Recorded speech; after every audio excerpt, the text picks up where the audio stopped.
बिस्मिल्लाहिर्रहमानिर्रहीम। अस्सलाम वालेकुम वरहमतुल्लाह। कैसे हैं आप सब? उम्मीद है आप सब खैर वाफियत से होंगे, जहाँ होंगे खुश होंगे और रब्बुल आलमीन की अता होने वाली नेमतों से लुत्फ़ अंदोज़ हो रहे होंगे। किसी साबिर और शाकिर और अजालदार शख्स की बीवी बड़ी बदज़ुबान और नाशुक्री थी, जिसकी वजह से वो साहिब ईमान सख्त परेशान रहता था। चुनाचे एक मरतबा जब 2-3 रोज़ तक कुछ खाने को मुयस्सर ना आया तो उस औरत ने अपने शोहर को बहुत कुछ सख्त और सुस्त कहा कि बाल बच्चे भूख से मर जाते हैं और तू निखट्टू घर में बैठा है, कुछ तो शर्म कर और कमा कर ला ताकि बच्चों की मुसीबत दूर हो। ये सुनकर शोहर कहने लगा कि खुदा की बंदी, रात के वक्त शोर गुल ना मचा, मैं सुबह को कुछ मजदूरी कर लाऊंगा और जो कुछ उजरत मिलेगी तेरे सामने लाकर रख दूंगा। चुनाचे जब वो अल्लाह का बंदा सुबह को मजदूरी करने गया तो किसी ने उसकी बात न पूछी। बाकी सब मजदूर अपने अपने काम पर लग गए। जब इस बंदा खुदा ने ये हाल देखा तो जंगल में जाकर इशा तक इबादत इलाही में मशगूल रहा और रात को चुपके से घर में जा पड़ा कि खाली हाथ देखकर खुदा जाने औरत क्या तूफान बर्पा करेगी। सुबह उठकर फिर कहीं से मजदूरी कर लाऊंगा। रात को जब औरत की आंख खुली तो कहने लगी, मियाँ अब तक कहाँ थे और क्या कमा कर लाए? उसने जवाब दिया, मैंने जिसकी मजदूरी की है वो बड़ा रहीम और करीम है, उसने कल को मजदूरी देने का वादा किया है। उस पर औरत ने झल्ला कर कहा, हमारे बाल बच्चे तो भूखे मर रहे हैं और आप वादे करते फिर रहे हैं। फिर सुबह को वो शख्स मजदूरी के लिए गया, मगर खुदा की शान, फिर भी उसको किसी ने ना पूछा और वो मजबूर होकर उसी मुकाम पर जंगल में इबादत इलाही और गिरियाजारी में इशा तक मसरूफ़ रहा।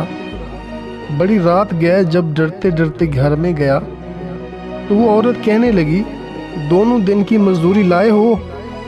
उस बेचारे ने घबरा कर कहा, आका ने कल 3 दिन की मजदूरी देने का वादा किया है। ये सुनकर औरत आग बगोला होकर कहने लगी, अपना भला चाहते हो तो सुबह 3 दिन की मजदूरी ले आओ, वरना मुंह न दिखाना। सुबह को उस औरत ने एक थैली उस मर्द के हवाले करके कहा, 3 दिन की मजदूरी इसमें ले आना और ख़बरदार खाली हाथ घर में ना आना। ये सुनकर उस बंदा खुदा की नज़र आलम इसबाब से उठकर मुसब्बिब हकीकी की तरफ जा पड़ी और उसी वक्त सीधा जंगल में जाकर इबादत इलाही में मशगूल हो गया। और बहुत रात गए, औरत के खौफ से उस थैली में रेत भर लाया कि रात इस हीला से गुजर जाएगी और औरत के टराने की आफत से बच जाऊंगा। मगर जिस वक्त घर के दरवाजे पर पहुंचे तो औरत का डर इस कदर गालिब हुआ कि खुदा जाने आज की आफत बर्पा करेगी। इसलिए उसने थैली डालकर वापसी का इरादा कर लिया, मगर अचानक घर में से ऐसी खुशबू आई जिसने दिलो दिमाग को मुअत्तर कर दिया और वो औरत खुश होती हुई घर से निकल आई। उस खुदा के बंदे ने उससे दरियाफ्त किया कि ये क्या मामला है। कहने लगी कि अंदर चलकर उसकी हकीकत सुनो और खुदा का शुक्र अदा करो, यकीनन तुम सच कहते थे और तुम्हारा मजदूरी देने वाला भी सच्चा है। वाक़या ये है कि मैं बच्चों के खाने पीने की फिक्र में मदहोश बैठी थी।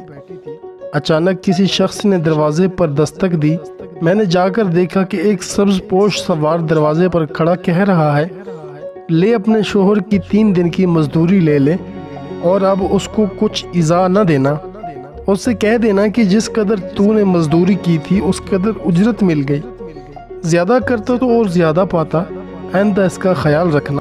बस तबाक उसी ने दिया है जिसमें 50 दिरहम है और दम बदम उसकी खुशबू दिलो दिमाग को मुअत्तर कर रही है। ये सुनकर वो बंदा खुदा गिरियाज़ारी के साथ खुदा की हम्दो सना में खो गया और औरत उसका शिकस्ता हाल देखकर हैरान रह गई कि बार खुदा, ये क्या मामला है, खुशहाली में ये परेशान हाली कैसी।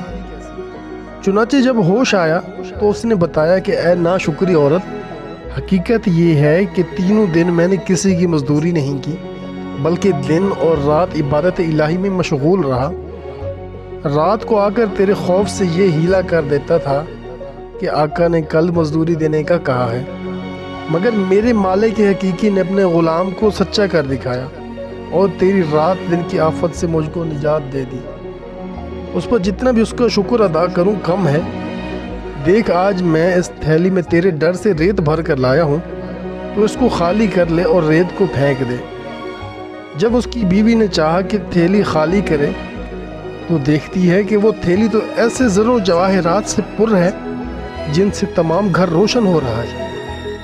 یہ حال دیکھ کر اس مرد صالح نے اپنی تمام عمر خدا کی شکر گزاری میں گزار دی۔ سبحان اللہ، جو بندہ اپنے خدا پر بھروسہ کرے، اس کی اطاعت و فرما برداری میں مصروف رہتا ہے، اسی طرح اللہ تعالیٰ غیب سے اس کی مدد کرتا ہے۔ اللہ تعالیٰ ہم سب کو بھی اس واقعہ سے صبر عمل کرنے کی توفیق عطا فرمائے، آمین یا رب العالمین۔